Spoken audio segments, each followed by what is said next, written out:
कर्जत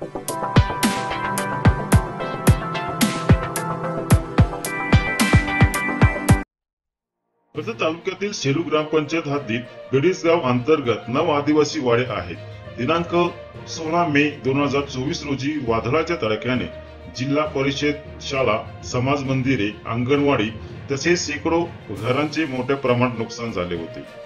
त्या नुकसान झालेल्या घरांचे तहसीलदार यांच्या आदेशाने मंडलाधिकारी तलाठी यांच्या मार्फत पंचनामे करून शासन दरबारी दाखल करण्यात आले आहेत. परंतु आजपर्यंत गडीसगाव येथील आदिवासी बांधवांना नुकसान भरपाई मिळाली नाही.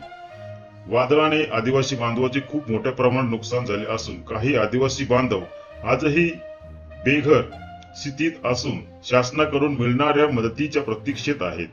10 महिने उलटून तरी पण मदत मिळत नसल्याने पुन्हा आदिवासी समाज संघटनेने तहसीलदार यांना तातडीने मदत मिळण्यासाठी निवेदन देण्यात आले.